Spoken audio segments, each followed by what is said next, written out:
Assalamualaikum warahmatullahi wabarakatuh.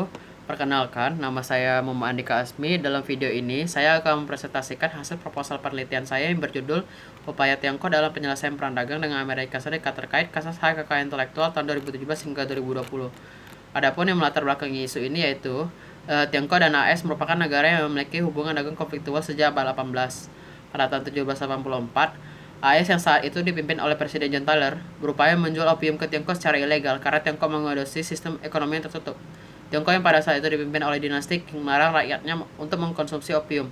Pelarangan ini berujung kepada situasi konfliktual dagang pertama kalinya antara Tiongkok dan AS sehingga menyebabkan perang yang dikenal dengan Opium War. Setelah melakukan revolusi pasar tahun 1970-an, Tiongkok menyadari negara tidak dapat terus menutup diri dari perdagangan internasional, sehingga pada tahun 1986 Tiongkok berupaya mengajukan diri menjadi anggota WTO. Hal ini dijadikan momentum oleh AS untuk mendukung integrasi Tiongkok ke dalam WTO untuk mengurangi intensitas konflik yang terjadi di antara kedua negara. Pada saat Tiongkok berhasil menjadi anggota WTO tahun 2001, terdapat syarat tambahan yang diberikan kepada Tiongkok, yaitu Tiongkok harus memodernisasi kebijakan ekonominya sesuai dengan aturan WTO yang dikenal dengan China Accession Protocol. Kedua, Tiongkok akan diperlakukan sebagai negara berstatus non-market ekonomi. Kedua syarat ini akan berakhir tahun 2016 dan status Tiongkok akan berubah menjadi market ekonomi. Non-market ekonomi merupakan kondisi ketika pada suatu negara menyebabkan kerugian, maka negara yang dirugikan dapat melakukan safeguard secara luasa. Sebaliknya, MA merupakan sistem ekonomi di mana penata barang dan jasa ditentukan melalui penawaran dan permintaan tanpa campur tangan otoritas pusat. Bergabungnya Tiongkok ke WTO tidak mengurangi timbulnya sengketa antara kedua negara. Salah satu sengketa yang sering terjadi antara AS dan Tiongkok yaitu hak kekayaan intelektual. HKI merupakan hak yang diberikan kepada orang-orang atas cipta pikirannya. Hal tersebut memungkinkan pencipta dari suatu karya berhak mendapatkan keuntungan dari karya mereka. HKI terbagi atas dua kategori, yaitu industrial property meliputi paten untuk penemuan, desain industri, indikasi geografis, dan hak cipta teknologi. Kedua, copyright mencakup karya sastra, film, musik, karya seni, dan desain arsitektural. Sengketa Tiongkok dan AS terkait HKI telah terjadi sebanyak 5 kali. Dan dari setiap sengketa tersebut, Tiongkok secara sepihak selalu merevisi kebijakan HKI-nya. Meskipun Tiongkok telah merevisi kebijakan HKI-nya, sengketa tetap kembali terjadi di tahun-tahun berikutnya. Pada tahun 2017, AS menemukan bahwa Tiongkok telah melakukan pelanggaran HKI berupa hak cipta teknologi seperti pembajakan, pencurian rahasia perusahaan, rahasia dagang, dan dokumen terkait persenjataan. Tindakan ini dilakukan Tiongkok dengan mengharuskan perusahaan asing untuk mentransfer teknologi sebagai pertukaran akses pasarnya sehingga berdampak kepada terjadinya defisit perdagangan di AS. Dalam menangani sengketa kali ini, AS yang dipimpin oleh Trump memberlakukan dua manuver politik. Pertama, pada awal 2018, AS mencegah penunjukan badan hakim WTO yang berdampak kepada sistem arbitrase yang sebelumnya mengikat secara hukum, tetapi berubah menjadi opsional yang berarti jika Tiongkok memenangkan kasus di WTO, hukuman tersebut dapat diabaikan oleh AS. Tindakan ini didasari oleh Trump memandang bahwa AS selalu memenangkan kasus HKI sebelumnya, namun hukuman WTO tidak efektif untuk mengurangi terjadi defisit di dalamnya AS. Kedua, AS menaikkan tarif sebesar 10-20% di bawah hukum domestiknya yaitu Section 301. Penerapan Section 301 oleh AS merupakan tindakan diskriminatif yang melanggar prinsip dasar WTO. Walaupun tahun 2016 merupakan tahun berakhir Tiongkok berstatus non-market ekonomi, Trump tidak mau mengakui perubahan status Tiongkok sebagai negara ME. Sehingga menurut Trump, tindakan dalam menerikan sanksi domestiknya dapat dilegalkan. Sehingga pada 22 Maret 2018, AS menjatuhkan sanksi impor terhadap produk Tiongkok sebesar 50 miliar dolar AS. Pada bulan April, Tiongkok yang dipimpin oleh Presiden Xi Jinping untuk pertama kalinya membawa kasus HKI ke badan DSB serta mengenakan sanksi balasan sebesar 50 miliar dolar AS, khususnya pada sektor pertanian berujung kepada terjadinya eskalasi perang dagang. Perang dagang merupakan sengketa yang mengenakan sanksi tarif di luar dari sengketa dipersengketakan sehingga memicu konflik dagang lainnya. Di sisi lain, Tiongkok merasa telah memenuhi kewajibannya dan tidak menerima diperlakukan sebagai NME. Sehingga hal ini menjadi dasar terjadinya perubahan sikap Tiongkok dibandingkan dengan sengketa HKI sebelumnya. Dasar hukum dagang yang digunakan Tiongkok yaitu pasal 23 DSU yang menyatakan bahwa dalam penyelesaian sengketa tindakan sepihak atau unilateral tidak diperbolehkan dalam menyelesaikan sengketa dagang dan harus meminta bantuan WTO serta mengikuti prosedur yang berlaku. Ketidakpercayaan AS akan WTO mendorongnya ingin menyelesaikan konflik dagang dengan Tiongkok melalui jalur bilateral. Berbeda dengan Tiongkok, walaupun hukum WTO hanya bersifat opsional, tetapi Tiongkok tetap ingin menyelesaikan kasus tersebut melalui mekanisme WTO. Pada 3 Mei 2018, Xi Jinping dan Trump melakukan pertemuan di Beijing.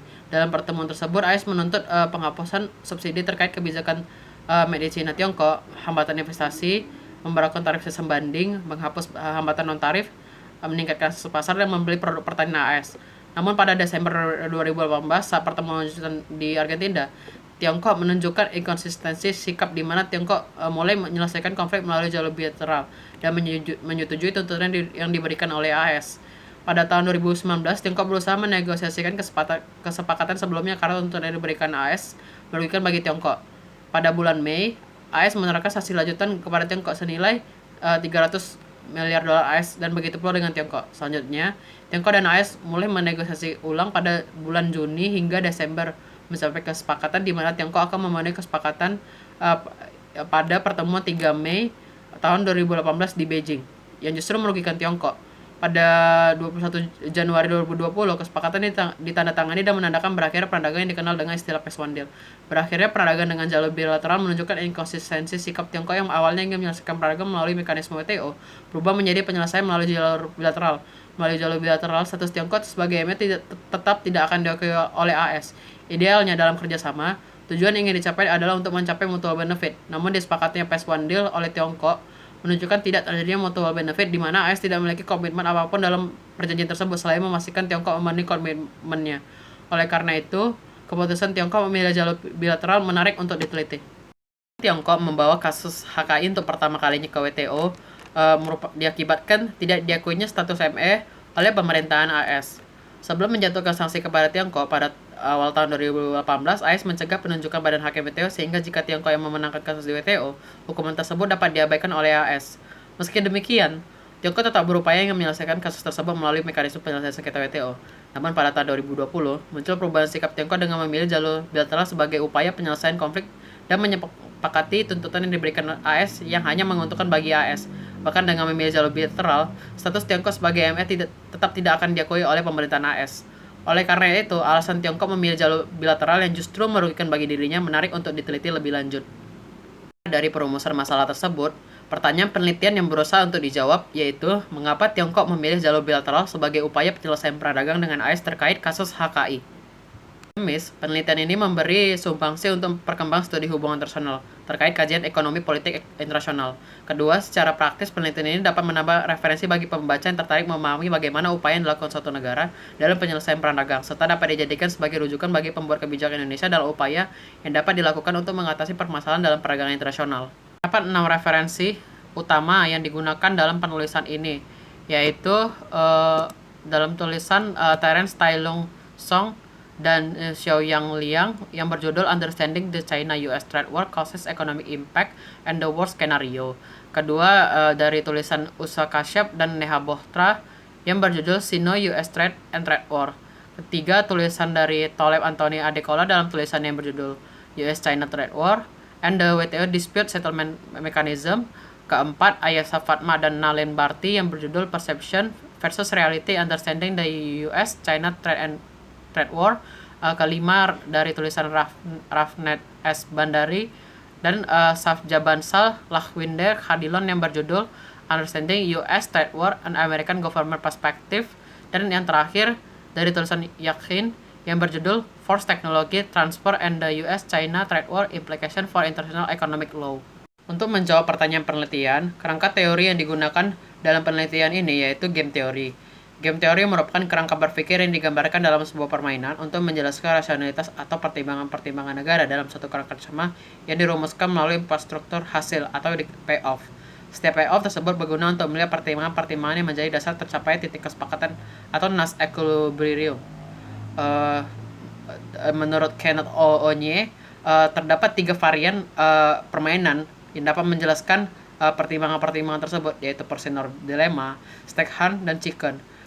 Dalam penelitian ini, penulis menggunakan varian Chicken.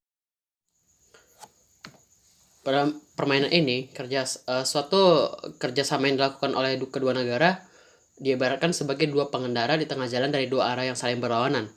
Jika salah satunya berbelok dan yang lain berjalan lurus, maka yang berbelok akan menderita dan dikenal sebagai pecundang atau chicken, sementara yang tidak berbelok akan dikenal sebagai pemenang atau hero. Jika tidak ada yang berbelok, maka kedua belah pihak akan saling menderita akibat saling bertabrakan. Jika keduanya sama-sama berbelok, kerusakan atas reputasi masing-masing dapat dihindarkan. Setiap pengendara memiliki preferensi yaitu DC, CC, CD, dan DD. Jika masing-masing percaya bahwa yang lainnya akan berbelok, maka masing-masing akan tergoda untuk membelok dengan terus menyusuri tengah jalan. Lebih baik menjadi hero daripada chicken. Namun jika keduanya menyerah pada godaan ini, pembelotan akan menghasilkan tabrakan. Ketakutan bahwa pengemudi lain mungkin tidak berbelok mengurangi daya tarik untuk melaju di tengah jalan. Dalam single play chicken, godaan untuk terjadinya unilateral defection diimbangi oleh rasa takut akan saling mutual defection. Berdasarkan definisi sebelumnya, dapat dilihat bahwasannya konflik antara Tiongkok dan AS merupakan kondisi yang setiap aktor berupaya menundukkan satu dengan lainnya dengan cara power with power agar nantinya pihak yang kalah mau mengikuti aturan yang ditetapkan oleh pihak yang menang dalam suatu kerjasama. Struktur payoff dari permainan chicken dapat dirumuskan pada matriks berikut. Dalam mengoperasionalisasikan teori tersebut, berarti permainan ini bertujuan untuk menemukan titik kesepakatan atau Nash equilibrium, yang berarti preferensi Tiongkok memilih jalur bilateral sebagai alternatif penyelesaian perang dengan AS merupakan Nash equilibrium yang berada pada kuadran 2, yaitu CD dan DC. Selanjutnya, fungsi kuadran lainnya yakni untuk menggambarkan pertimbangan-pertimbangan atau skenario yang dimiliki Tiongkok sehingga memilih kuadran 2 sebagai tindakan yang paling rasional. Permainan ini menjelaskan bahwa terjadinya unilateral defection diimbangi oleh rasa takut akan saling mutual defection. Sehingga, untuk memastikan kapan negara memilih pilihan berbelok atau berjalan lurus, hal ini dipengaruhi oleh adanya determinan internal maupun determinan eksternal yang mempengaruhi suatu tindakan aktor. Sehingga, dengan memahami determinan tersebut, nantinya teori ini dapat mampu menjelaskan alasan Tiongkok memilih kuadran 2 dengan mempertimbangkan skenario pada lainnya yang setiap pilihannya dipengaruhi oleh adanya determinan internal dan eksternal negara. Dan bagan di samping merupakan keterangan dari bagan chicken model sebelumnya. Dalam penelitian ini yaitu kualitatif dan jenis penelitian dalam penelitian ini deskriptif analisis. Batasan penelitian yang digunakan ya, dari tahun 2017 sampai 2020. Unit analisis yang dijelaskan yaitu Tiongkok dan unit eksplanasi yaitu perang dagang dalam kasus HKI. Tingkat analisis dalam penelitian ini yaitu negara karena hanya melibatkan hubungan bilateral kedua negara. Teknik pengumpulan data di dalam penelitian ini yaitu studi pustaka. Teknik analisis dilakukan dengan cara data yang telah dihimpun akan diinterpretasikan atau dianalisis menggunakan cara konsep yang digunakan. Dan hasil dari analisis tersebut diharapkan dapat menjawab pertanyaan penelitian yang diajukan. Sistematika dalam penulisan ini yaitu bab 1 pendahuluan, bab 2 perang dagang Tiongkok dan AS, bab 3 sengketa HKI Tiongkok dan AS, bab 4 analisis supaya Tiongkok memilih jalur bilateral sebagai upaya penyelesaian perang dagang, bab 5 penutup yang berisi kesimpulan dan saran. Sekian presentasi proposal penelitian saya. Terima kasih. Assalamualaikum warahmatullahi wabarakatuh.